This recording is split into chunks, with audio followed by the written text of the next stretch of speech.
ابھی تو دجال کا وہ نہیں ہوا، سامنا نہیں ہوا، ابھی تو اور دوسرے مسائل سامنے نہیں آئے، جب تک وہ نہیں ہوں گے۔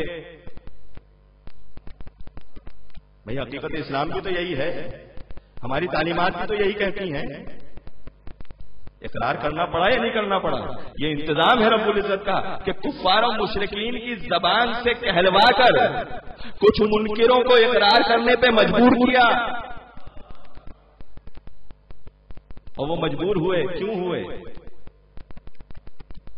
اس لیے ہوئے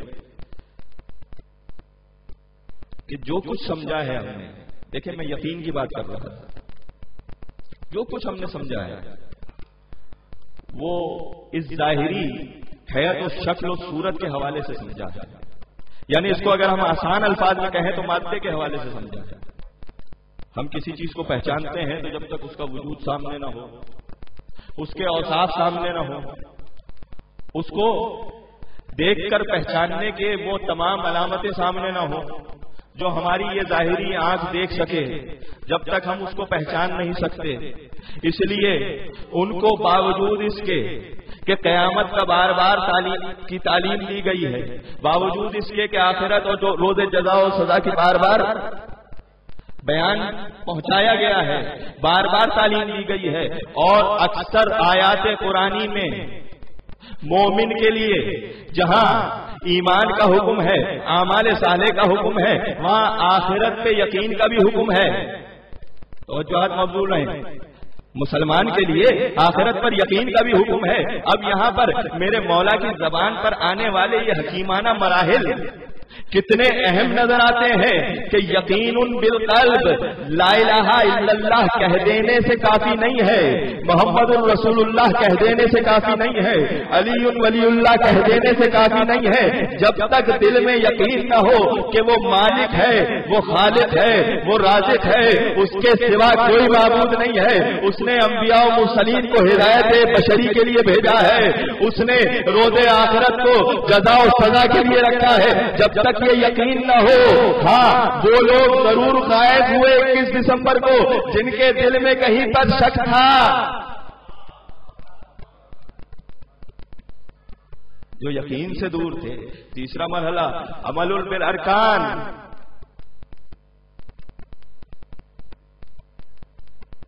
زبان سے اقرار، دل میں یقین، اور ارکان دین پر عمل۔ اور بعض روایات میں ہے عمل بالجوارح، اعضاء و جوارح کا سے ظاہر کرنا اپنے اس یقین کو۔ بھئی یہ صلوات جو ہم پڑھتے ہیں یہ کیا ہے؟ یہ صلوات جو ہم پڑھتے ہیں، درمیان میں بات آ رہی ہے، عرض کر رہا ہوں، کیا یہ صلوات اس لیے ہے کہ ہم دعا کر رہے ہیں کہ محمد وآل محمد علیہ السلام پر رب العزت کی رحمت نازل ہو؟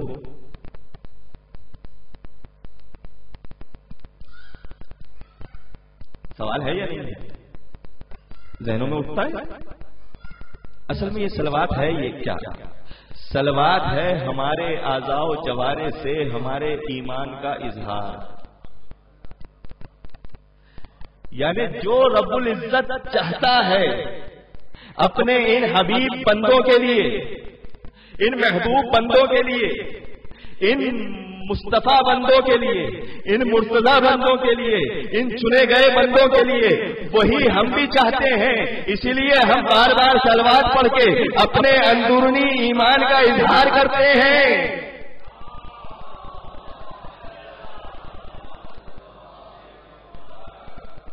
ورنہ وہ ہستیاں ہمارے جیسے عصیاں کار زبان کے لیے محتاج دعا نہیں ہیں، لیکن الفاظ ہے دعا کے، لیکن حکم ہے اللہ کا۔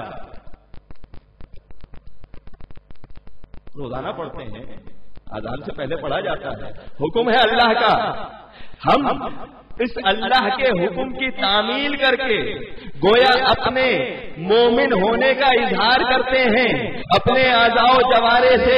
یہ زبان جسم کے اعضاء میں سے ہے، یہ دہن جسم کے اعضاء میں سے ہے، یہ لسان جب دانتوں سے ٹکراتی ہے تو الفاظ خارج ہوتے ہیں، یہ الفاظ اعضاء و جوارح کے نتیجے میں نکلتے ہیں۔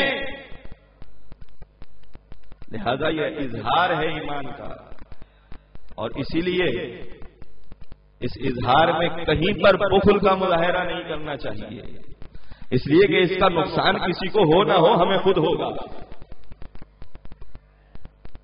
بھائی جب تک میں خاموش بیٹھا ہوں، نہ میرے عقیدے سے آپ واقف ہیں، نہ میرے نظریے سے واقف ہیں، نہ میری سوچ کو پڑھ سکتے ہیں، نہ سمجھ سکتے ہیں میں کیا کرنے والا ہوں، کیا کرتا رہا ہوں، کسی چیز سے واقف نہیں. جیسے ہی سلسلہ جنبائی ہوئی، زبان سے الفاظ نکلنا شروع ہوئے، ساری علمی سطح بھی معلوم ہو گئی، کتنا جانتے ہیں، کتنا پڑھے ہیں، کہاں پڑھے ہیں، کس مکتب جاتے رہے ہیں، کیا عقیدہ ہے، کیا نظریہ ہے، یہ تمام چیزیں ظاہر ہو گئی. تو جب تک اظہار ایمان نہ ہو جائے اس وقت تک مراحل ایمان مکمل نہیں ہوتے. اور یہ کون بتلائے گا؟ وہی بتلائے گا جو کل ایمان ہو.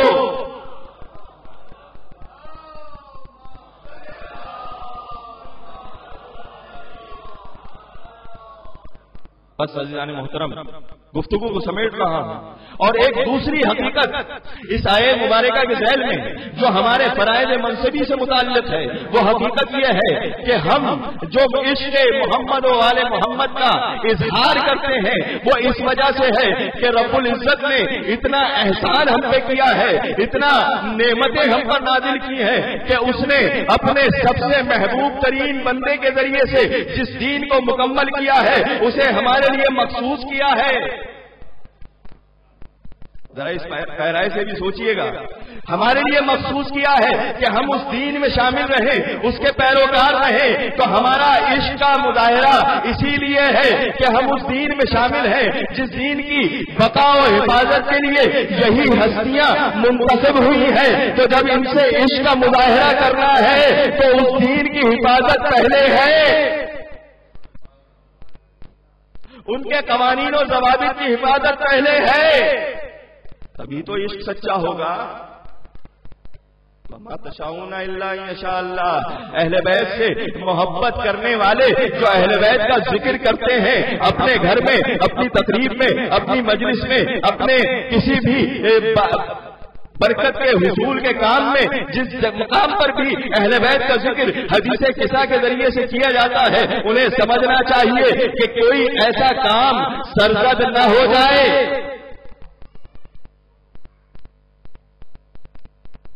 بھائی تقاریب شادی اور بیاہ میں جو کچھ ہوتا ہے اس سے پہلے کے اقدامات کیا ہیں کہ جناب کارڈ لکھے جا رہے ہیں. سب سے پہلا کارڈ لکھا جائے گا جو علم مبارک پہ رکھا جائے گا، اس پہ پنجتن پاک علیہ السلام کا نام ہوگا. یہ رسم ہے، بزرگان یہاں پر موجود ہیں، تائید کریں گے. کیوں؟ اس لیے کہ برکات و فیوزات محمد و آل محمد حاصل کرنی ہے. مقصد یہی ہے. اور جب مقصد یہ ہے تو پھر اب اس بات کی گنجائش نہیں ہے کہ مہمان کو بلایا جائے اور اس کے شایع نشان انتظام نہ کیا جائے، بلکہ اس کے بہن و توہین کے اسباب فراہم کیے جائیں. توجہات مبذول رہیں، اس لیے کہ عشق کا تقاضا یہ ہے کہ عشق جس سے کیا جاتا ہے، محبت جس سے کی جاتی ہے. اب یہاں نوجوانوں کو سمجھنے کے لیے عرض کر رہا ہوں یہ عشق ہم کرتے کیوں ہیں؟ اس لیے کہ جناب ختمی مرتبت نے جو کچھ دین ہم تک پہنچایا ہے اس کی اجرت دینے کی ہمارے اندر طاقت و وسعت نہیں ہے، استطاعت نہیں ہے. ہم کیا دیں گے؟ اس وقت کے بڑے بڑے عمراء نہیں دے سکے جو کبھی کسی موقع پہ رشوتیں بھی لے کر آئے تھے. لیکن خدا کے اس نمائندہ خاص نے جو جواب دیا ہے وہ جواب ایسا دیا ہے کہ لاجواب ہو کے چلے گئے کہ چاہے تم میرے ایک ہاتھ پر سورج رکھ دو، ایک ہاتھ پر چاند رکھ دو، پھر بھی میں اس سارے تبلیغ سے گریز نہیں کروں گا. اور اس کی زبان سے رب العزت اپنے حبیب کے تمام کارہائے نبوت کی اجرت مانگ رہا ہے. کس صورت میں؟ قُلْ لَا أَسْأَلُكُمْ عَلَيْهِ أَجْرًا إِلَّا الْمَوَدَّةَ فِي الْقُرْبَى. یہ عشق اسی وجہ سے کیا جاتا ہے کہ کم سے کم اس اجرت کی ادائیگی میں ہمارا نام لکھا جاتا رہے. اس اجرت کی ادائیگی میں ہمارا نام لکھا جاتا رہے. جب اجرت کی ادائیگی کرنی ہے، محبت کرنی ہے، عشق کرنا ہے، تو پھر وہ تمام امور انجام دینے ہوں گے جن سے ان کو فرحت محسوس ہوتی ہے، انہیں قربت محسوس ہوتی ہے، یہ نزدیک آ سکتے ہیں. ایسے تمام امور سے بچنا ہوگا جن کے جو ان کے لیے باعث ایذا ہو، باعث تکلیف ہو، باعث ناخوشگواری ہو، ایسے تمام امور سے بچنا ہوگا. بس فرائض منصبی کے حوالے سے یہ آئے مبارکہ اس طریقے سے متعلق ہے ہمارے عمل کے لیے کہ ہمیں ہر وہ عمل اختیار کرنا ہوگا جس میں کمال پایا جائے. علم حاصل کرنا ہوگا کیونکہ علم میں کمال ہے. بندگی اختیار کرنی ہوگی کیونکہ بندگی میں کمال ہے. ہر نیک کام انجام دینا ہوگا کیونکہ ہر نیک کام انجام دینے میں ہی خیر ہے. جھوٹ سے گریز کرنا ہوگا، غیبت سے بچنا ہوگا، چوری سے گریز کرنا ہوگا، مال غیر پر تصرف سے گریز کرنا ہوگا. ہر وہ کام جسے ہم معمولات زندگی میں شامل کر چکے ہیں، خواہ نہ خواہ اگر وہ اہل بیت سے محبت کے منافی ہے تو اس سے دور ہونا ہوگا. اس لیے کہ آیہ مبارکہ کہہ رہی ہے انما یرید اللہ لیذھب عنکم الرجس اہل البیت ویطہرکم تطہیرا.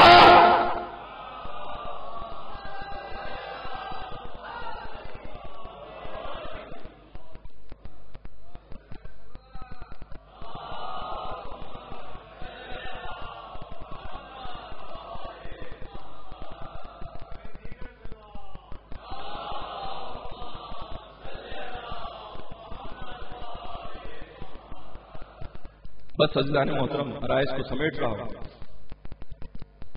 کیا یہ تطہیر کس گھر میں نازل ہوئی؟ علی و فاطمہ کے.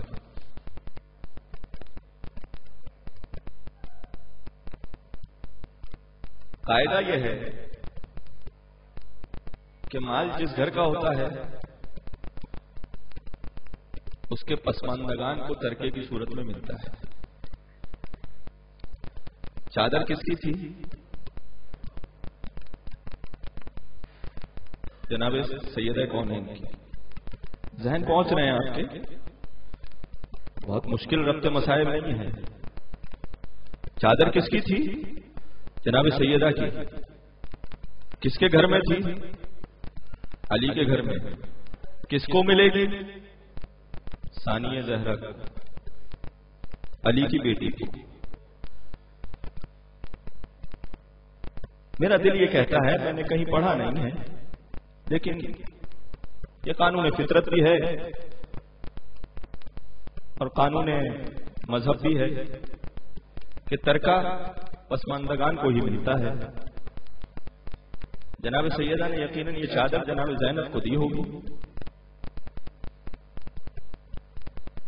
اور شاید کیونکہ میں کم علم ہوں، ساری کتابوں کا استقراء تو میں نے کیا نہیں ہے، لہذا یقیناً شاید کسی کتاب میں لکھا بھی ہو، لیکن میرا دل یہ کہتا ہے کہ یہ ترکہ ملا گھر کی بیٹی کو ہی ہوگا.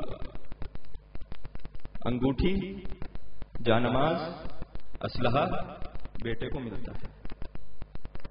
بیٹی کو کیا ملتا ہے؟ ماں کا زیور. جناب سیدہ نے ایک جملہ اپنے ماننے والی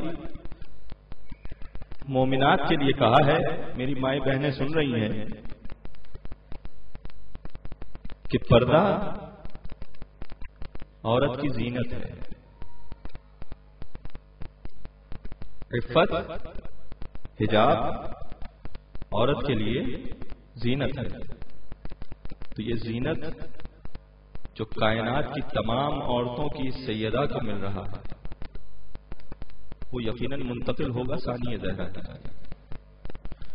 ثانیہ زہرا کیوں کہا جاتا ہے؟ اس لیے کہا جاتا ہے کہ نہ جناب سیدہ نے کسی ڈیوڑی پہ جا کر علم حاصل کیا لیکن سیدۃ النساء العالمین ہوئی، نہ جناب زینب نے کسی کی شاگردی اختیار کی سوائے اپنے بابا کے. کون ہے زینب؟ آج جس کی شہادت کے لیے ہم یہاں پر مجلس برپا کر رہے ہیں، یہ کون ہے؟ زینب کا ایک لقب ہے شریکت الحسین۔ حسین وہ امام ہے وقت کا جس نے دین کو پامال ہوتے ہوئے جب دیکھا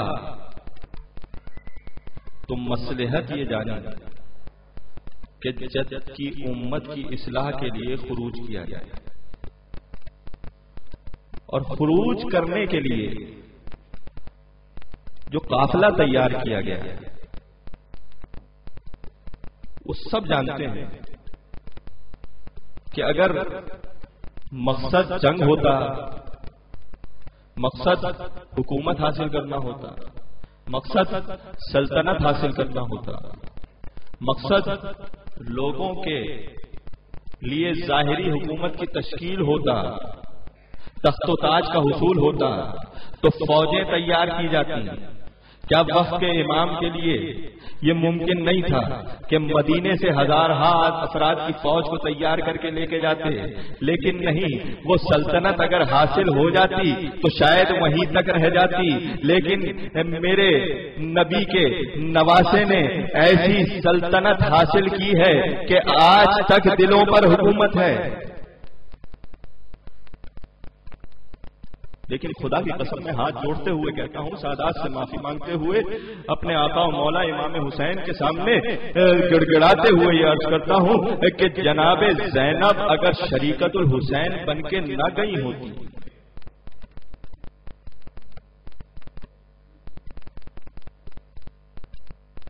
تو خدا کی قسم وہ مصائب جو آج پڑھے جاتے ہیں، سنے جاتے ہیں، وہ ماتم و گریا جو آج کیا جاتا ہے، شاید یہ گریا و ماتم نہ ہوتا۔ ارباب اعضاء مدینے سے چلے، کربلا پہنچے، یہ تمام واقعات آپ پورے محرم سنتے رہے۔ میں صرف ذہنوں کو تیار کر رہا ہوں اس بی بی کے ذکر کے لیے کہ جس بی بی کو مدینے سے روانگی کے وقت 18 جوانوں نے محمل پہ سوار کرایا ہے۔ جزاک اللہ، جزاک اللہ۔ ذہن پہنچ گئے، آنکھوں میں آنسو نمودار ہو گئے، مجلس تمام ہوئی، لیکن یہ ذکر یہ ہمیشہ رہے گا۔ یہ چند جملوں کا ثواب لینا چاہتا ہوں۔ جناب زینب جب 11 محرم کو اسیر بنا کے لے جائی جا رہی ہے تو انداز کیا ہے؟ اسیر بنانے کا انداز یہ ہے کہ 4 سالہ سکینہ آگے آگے ہے، گلے میں رسن بندی ہے، جناب زینب کے گلے تک پہنچی، جناب زینب سے ام کلثوم تک، اور اسی طرح مخدرات عصمت و طہارت تک۔ لیکن ذرا سوچئے 4 سالہ بچی کا سن کیا ہوگا، اس کا قد کیا ہوتا ہے؟ ہاں، ارباب اعضاء یہ جملہ جب میں نے روایت میں پڑھا تو میرا دل رونے لگا۔ جناب زینب اس طریقے سے قیدی بنا کے لے جائی جا رہی ہے کہ کمر جھکی ہوئی ہے، اور بازار کوفہ و شام کا منظر ہے۔ جزاک اللہ، جزاک اللہ۔ ہاں، یہ بیویاں وہ ہیں جنہوں نے روزے عاشور اپنے بھائی کو خیمے کے پردے سے پردے کو اٹھا کر ذبح ہوتے ہوئے دیکھا ہے۔ یہ بیویاں وہ ہیں جنہوں نے صبح عاشور سے عشر عاشور تک گنگے شہیدہ سجتے ہوئے دیکھا۔ یہ بیویاں وہ ہیں جنہوں نے اپنے لفظ جگر اپنے بھائی پہ قربان کیے۔ اہل محمد گئے واپس نہ آئے، قاسم گئے واپس نہ آئے، اکبر گئے واپس نہ آئے۔ عباس اپنے شانوں کو نہر پہ کٹا کر سو گئے۔ عباس وہ ہے جو ڈھالت تھا ان بیویوں کا، زینب کی ڈھالت کا عباس۔ جب کبھی زینب کو کوئی خطرہ محسوس ہوتا تھا عباس کے چہرے کی طرف اور باب ادا یہ قافلہ جب کوفہ و شام کے بازار میں پہنچا ہے تو ایک مرتبہ ام کلثوم نے آگے بڑھ کر اس قافلے کے انتظام کرنے والے سے کہا اے شیمر ہمیں اس دروازے سے اندر لے کر جانا جس دروازے پر تماشائی کم ہو. بہت پہل کر یہ جملے سنیے گا, اس دروازے سے لے کر جانا جس پر تماشائی کم ہو. اور ایک دوسری گزارش یہ ہے یہ نوکے نیزہ پر جو سر موجود ہے ان سروں کو ہمارے قافلے سے ذرا دور کر لینا تاکہ تماشبین ان سروں کو دیکھے ہمارے کھلے سر. محفوظ رہے. ایک مرتبہ شمر نے اس کے برعکس کیا. سب سے طویل دروازے پر جس پر سب سے زیادہ تماشائی تھے باب الساعہ کے اوپر جناب زینب ام کلثوم کو اس طریقے سے لے جایا گیا کہ درمیان میں سر شہداء ہے. ادھر ادھر کوٹھوں سے تماشبین دیکھ رہے ہیں. جناب سید سجاد کہتے ہیں یہ کوفے اور شام کا منظر میں کبھی نہیں بھول سکتا. ارے کوٹھوں سے کوئی گرم پانی پھینکتا تھا, کوئی پتھر برساتا تھا.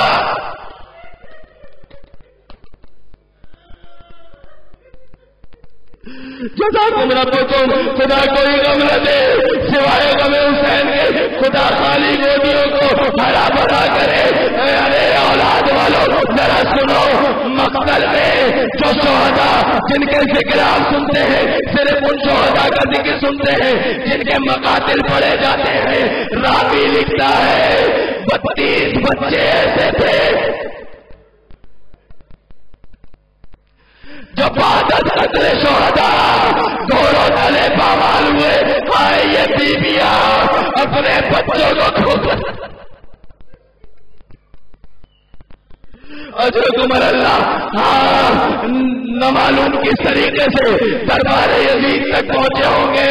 شام کا زندان گزارا ہوگا. جب چہلم پر اگلے سال یہ قافلہ اپنے پیاروں کو دیکھنے کے لیے پلٹا تو کربلا کی سرزمین پر پہنچا.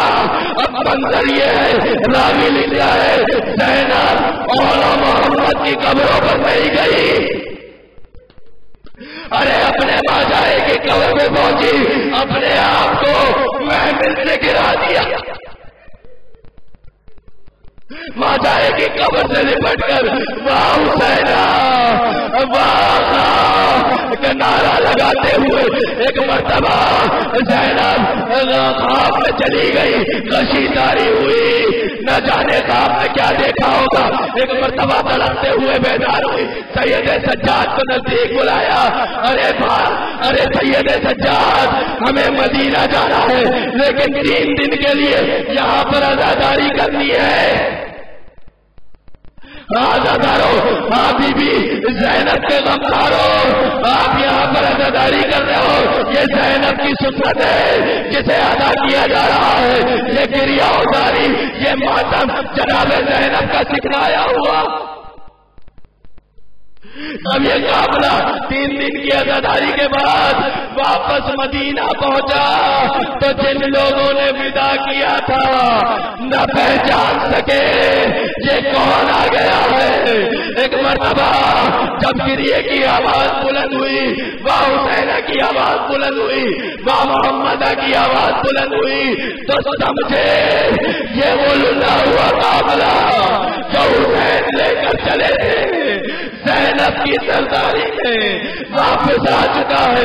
ایک مرتبہ راوی یہ لکھتا ہے 15 برس تک زینب اسی طریقے سے گریہ ازاری کرتی رہی. لیکن مدینے میں جتنے دن قیام رہا والی مدینہ کو خطرہ رہا کہ زینب کے ان خطبوں سے, زینب کی ان عزاداری سے کہیں حیدان پر پانا ہو جائے, انقلاب نہ ہو جائے.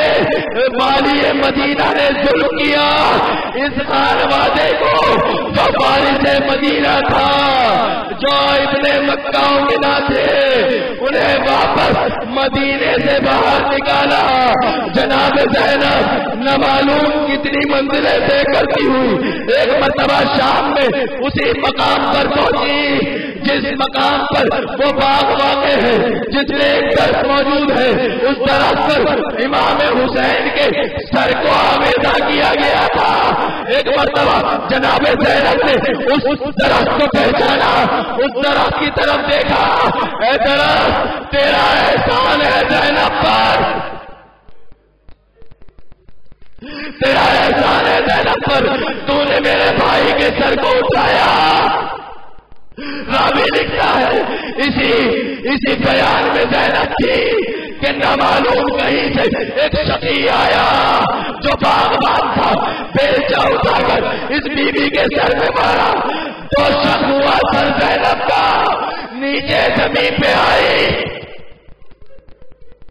اور بابے کربلا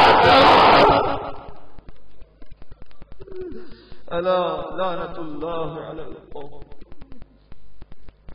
سيعلم الذين ظلموا قلبون. بار الہ ہماری اس قلیل سی عبادت کو قبول فرما. بار الہ تجھے واسطہ ہے محمد والے محمد کا. جو حاضرین یہاں پر موجود ہیں، جو بانیان مجلس ہیں، ان تمام کی حوائج شریعہ کو اپنی بارگاہ میں قبول و منظور فرما. جن مرحومین کے ایصال ثواب کے لیے یہاں پر فاتحہ خوانی کی گئی، ان تمام کو اپنی جوار رحمت میں جگہ عطا فرما. ان کے گناہان کبیرہ و صغیرہ کو معاف فرما. ان کے تو فیض سے یہاں پر حاضرین کے گناہان کبیرہ و صغیرہ کو معاف فرما. بار الہ تجھے واسطہ ہے محمد والے محمد کا. جو بے اولاد ہیں انہیں اولاد عطا فرما. جو صاحبان اولاد ہیں ان کو اولاد کی طرف سے چکو چین نصیب فرما. بار الہ تجھے واسطہ ہے محمد والے محمد کا. ہمارے ملک پاکستان کو استحکام عطا فرما. یہاں پر امن و امان کو قائم فرما. بار الہ ہمیں دشمن کے شر سے محفوظ فرما. ہمیں داخلی اور خارجی دونوں قسم کے دشمنوں کا سامنا ہے. بار الہ ان سے ہمیں دفاع کرنے کی طاقت عطا فرما. بار الہ تجھے واسطہ ہے محمد والے محمد کا. ہماری دعاؤں کو اپنی بارگاہ میں شرف قبولیت عطا فرما. ہمارے بارے میں آقا اور تیری آخری حجت کے ظہور میں تاجیل فرما. ان کے قلب ناظرین کو ہم سے راضی و خوشنود فرما.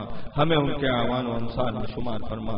ربنا تقبل منا انک انت السمیع العلیم. وصلی اللہ علی محمد وآلہ الطیبین الطاہرین. ماتم حسین.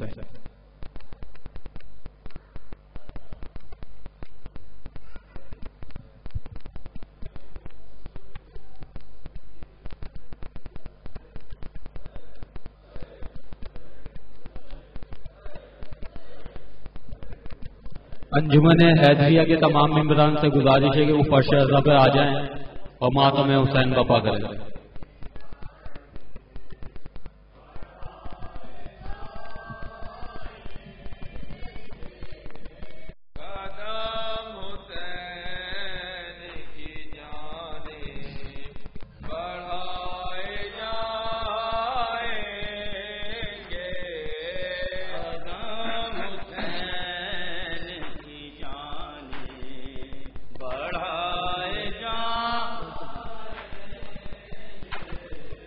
قدم حسین کی جانب بڑھائے جائیں گے.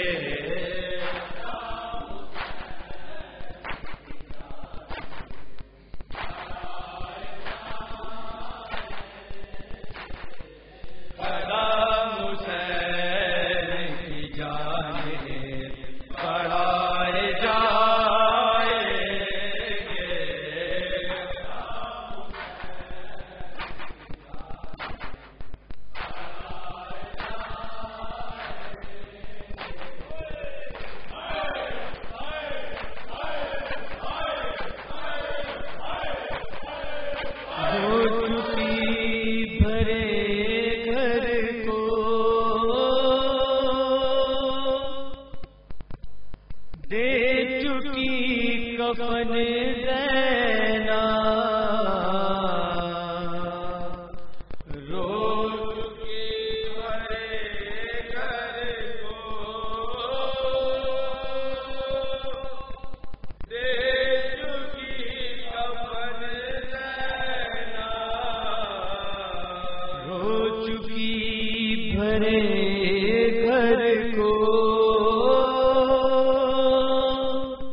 دے چکی کفن زینب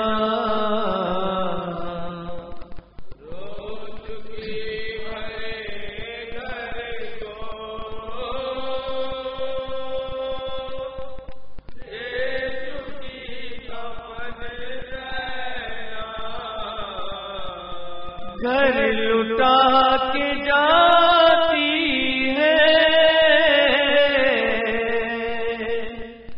اب سوئے وطن زینب رو چکی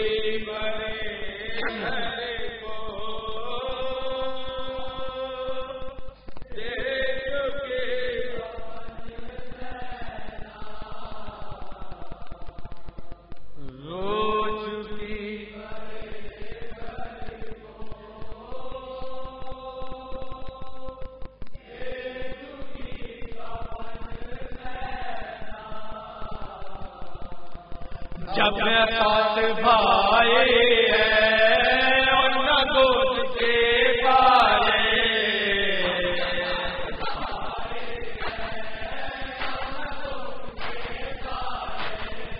سر کٹا کے سوتے ہیں سینے آ کے رکھوالے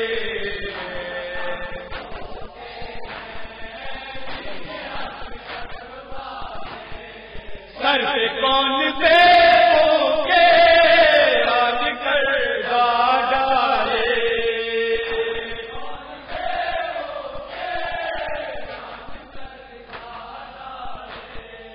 خوش ہو گئے بند ہو گئے نالے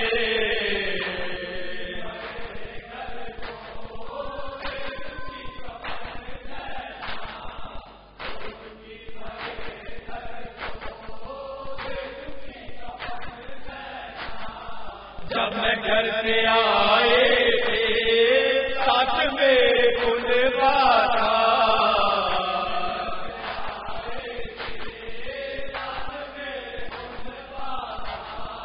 کر رہے تھے خدا تمام پر دیکھا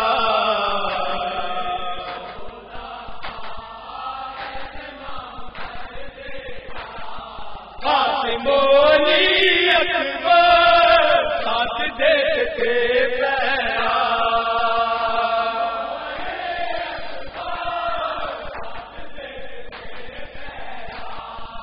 اب نہیں کوئی ہے پوچھنے والا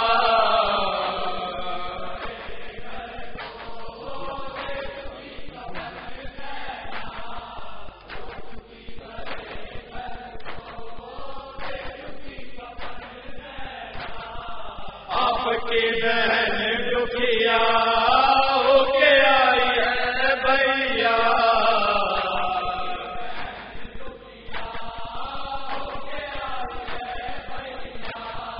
داغ دل کے آنکھوں سے دھو کے آئی ہے بھیا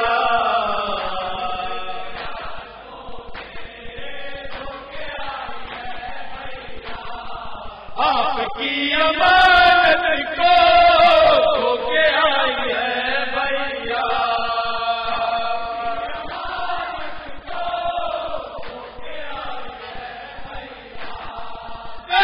سکینہ کو رو کے آئی ہے بھیا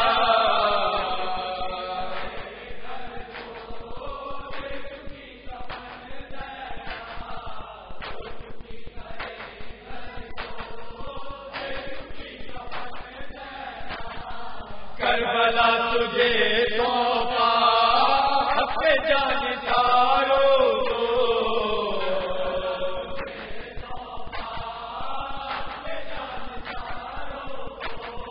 کربلا تجھے سونپا اپنے مہاباروں کو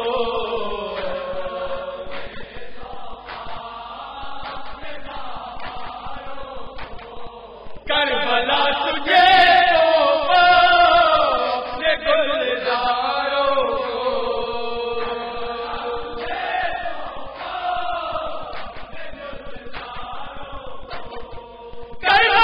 تجھے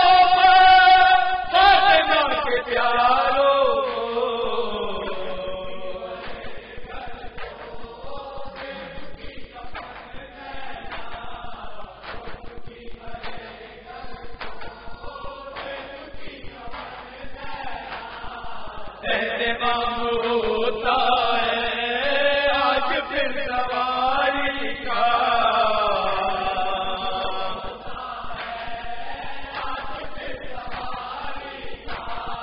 ختم ہو گیا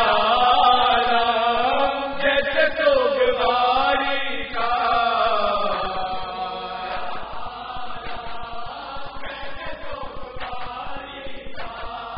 ہے علاج ناممکن دل کی بے قراری کا،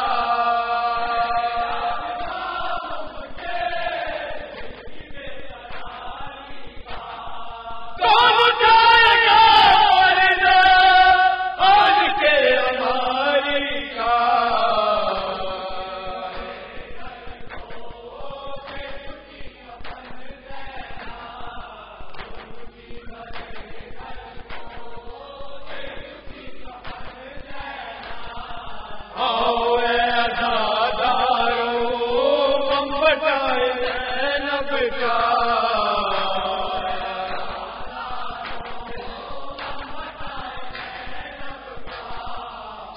چائے ماتم کے مجلس کرے برپا،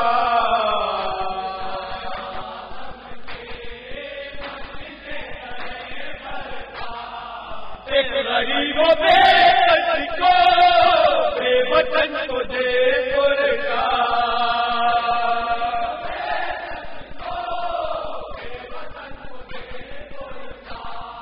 کربلا جاتی ہے لٹ کے جانیے ذرا،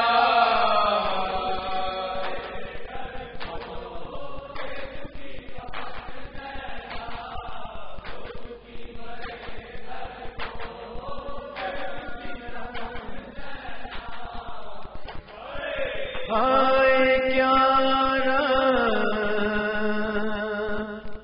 گے زمانہ بدلا ہے، ہائے کیا گے زمانہ بدلا ہے، خیمہ آل پیغمبر جلتا ہے،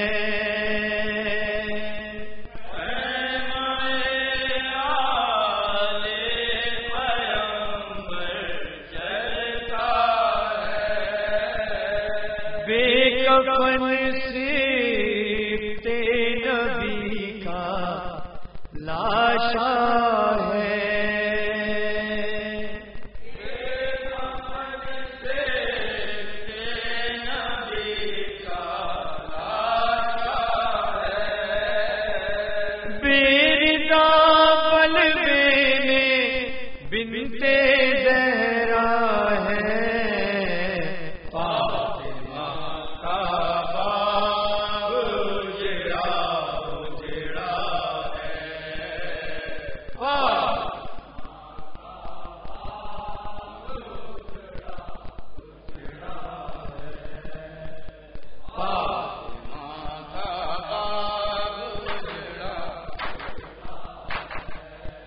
چل دیا حرم کا قافلہ،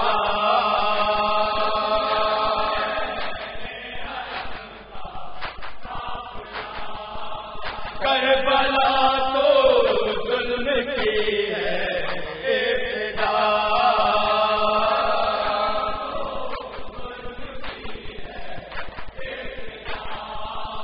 دیکھیے ہوگی کہاں پر انتہا،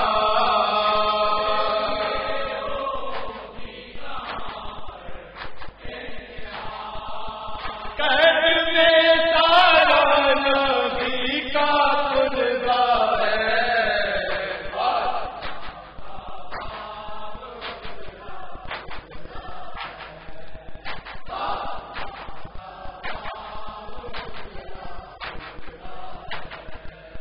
ایک چشمارے نہ چلا،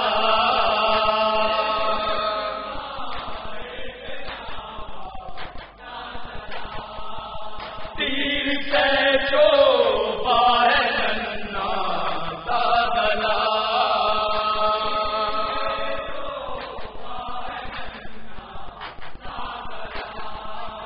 کچھ تو کر خوف خدا ہے ارملا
جزاک اللہ۔ اب ہم انجمن دستہ علی اکبر سے گزارش کرتے ہیں کہ وہ فرش اعضا پر آئیں اور بی بی گون کے مظلوم لال کا پرسہ دیں۔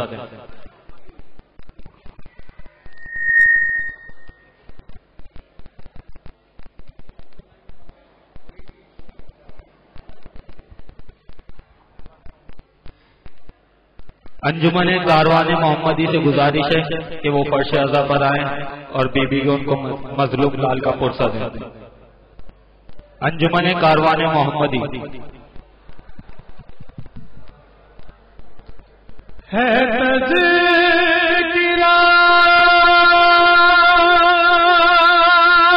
تیرا ہی صبح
میں وہ شیر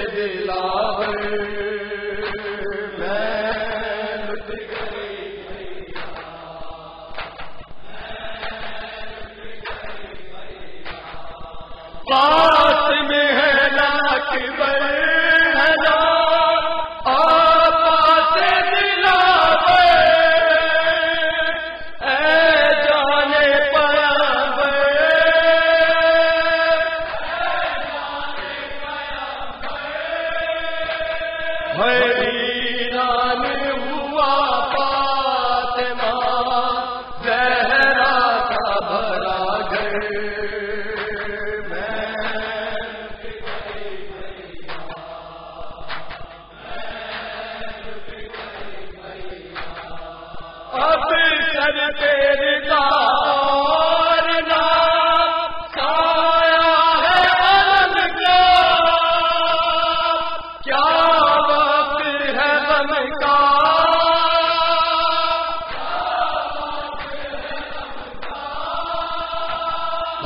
کس حال میں ہم چیر ہے، دیکھو ذرا اٹھ کر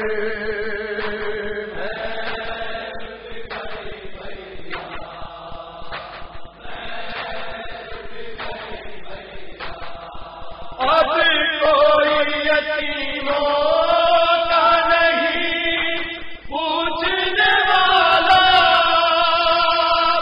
دل روتا ہے میرا، دل روتا ہے میرا، سب مجھ سے جدا ہو گئے، پردیس میں آ گئے،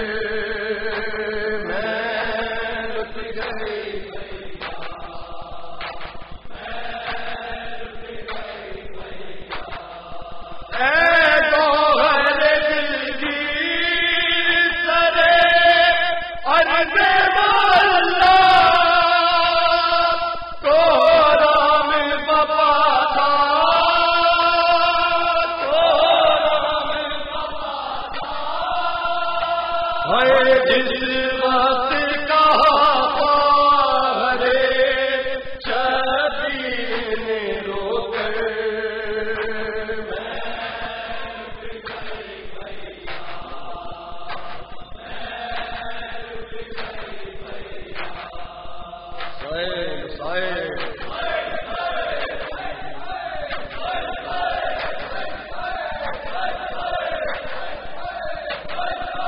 یاد زندان میں آتا ہے بڑا گھر بابا،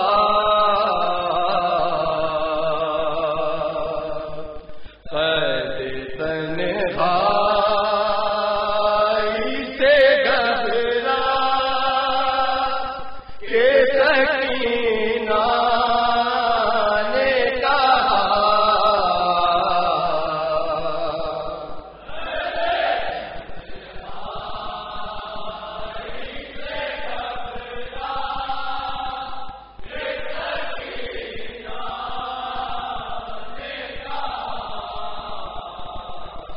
یاد زندان میں آتا ہے بھرا گھر بابا،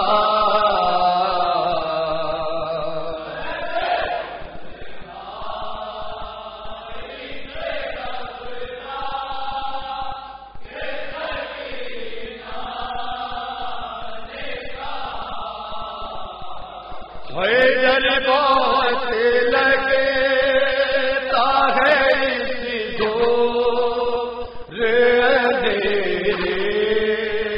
سے مجھے،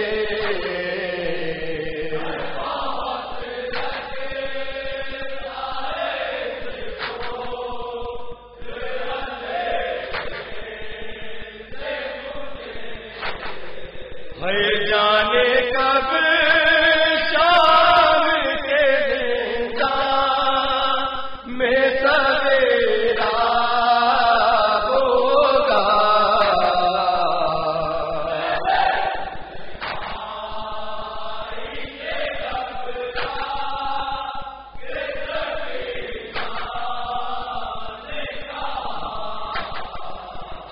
شاموں کو میں کوئی ساتھ ہی بے اولاد نہیں،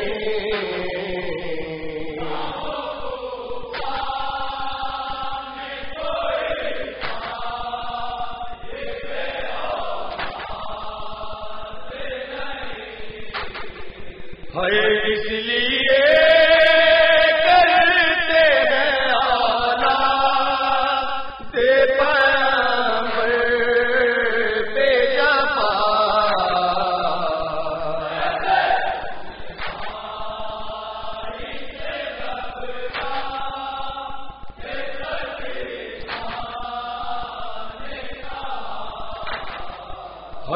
جب میں روتی تھی تو بابا مجھے بہلاتے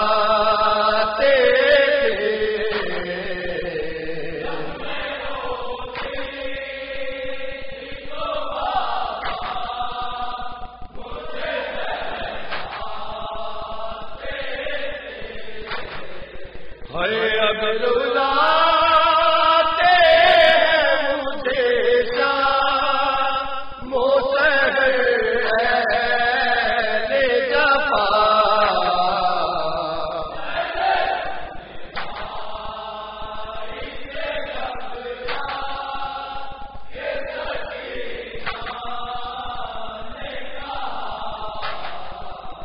میری تقدیر بھی میری روتی ہے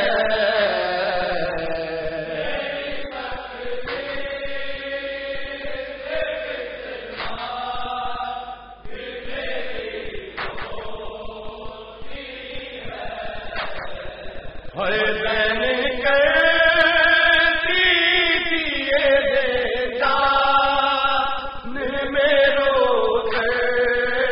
دکھیا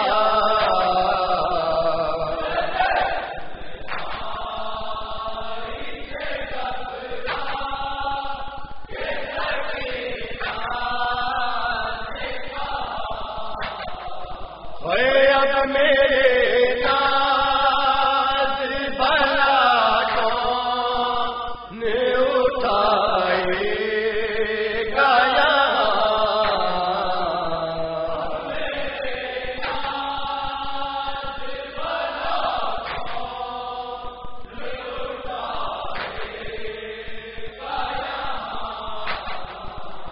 پاس بھیا ہے نا بابا ہے نا بات چچا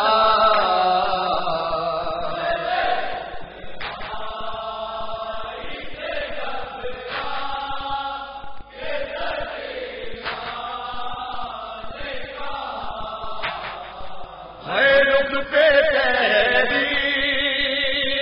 ہے جو میں نے اٹھائے ہے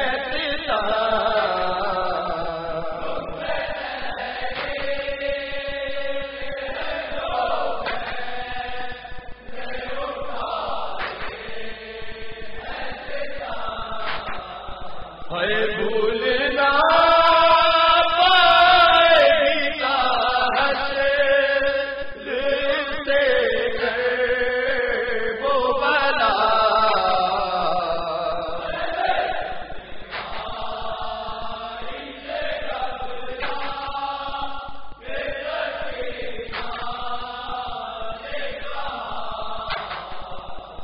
باپ کے سینے پہ عادت ہے مجھے سونے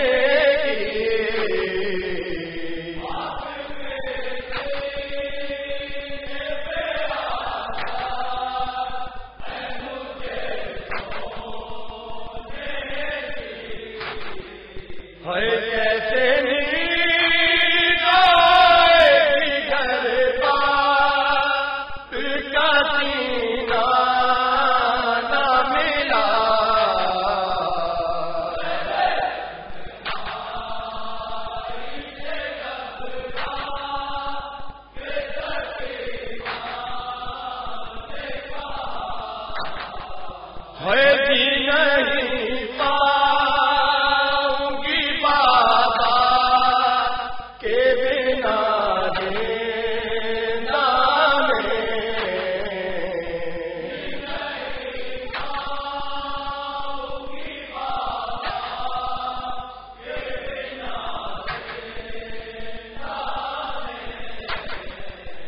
سن کے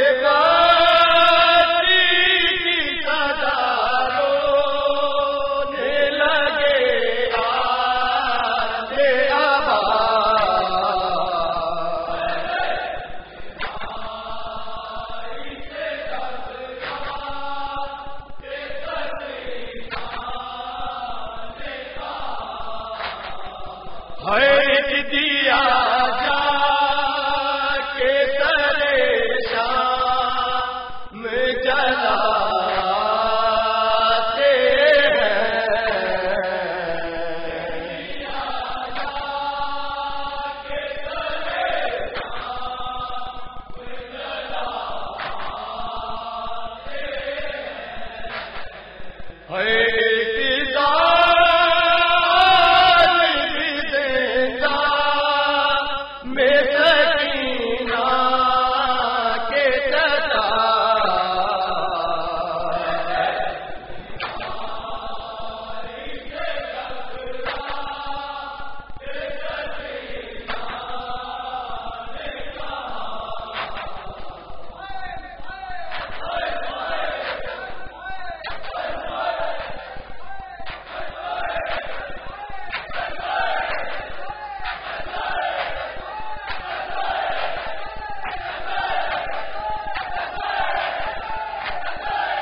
متوجہ سے السلام علیکم یا ابا عبداللہ، السلام علیکم یا ابن رسول اللہ، السلام علیکم علی جدک و ابیک، السلام علیکم علی امک و اخیک، اخیک ابو الفضل عباس ابن امیر المومنین و ابن سید الوسیم، السلام علیکم ابن فاطمہ الزہراء سیدۃ نساء العالمین، السلام علیکم یا ابن خدیجۃ الکبریٰ ام المومنین، السلام علیکم یا سران کربلا، السلام علیکم یا سفیران کربلا، السلام علیکم جمیع شہداء کربلا ورحمۃ اللہ وبرکاتہ، السلام علیکم یا غریب الغرباء، السلام علیکم یا معین الضعفاء والفقراء، السلام علیکم شمس شموس مانیس النفوس ایها المدفون بارض طوس، السلام علیکم یا ابا الحسن علی ابن موسی الرضا الرازی بالقدر والقضاء ورحمۃ اللہ وبرکاتہ، السلام علیکم صاحب عصر والزمان علمان علمان علمان، السلام علیکم یا خلیفۃ الرحمن، السلام علیکم یا شریک القرآن، السلام علیکم یا امام الانس والجان، السلام علیکم یا فقیہ اللہ اجل اللہ تعالی افرجک وسهل الله تعالی مخرجک وظہورک وجعل من اوانک وانصارک، جميع ورحمۃ اللہ وبرکاتہ۔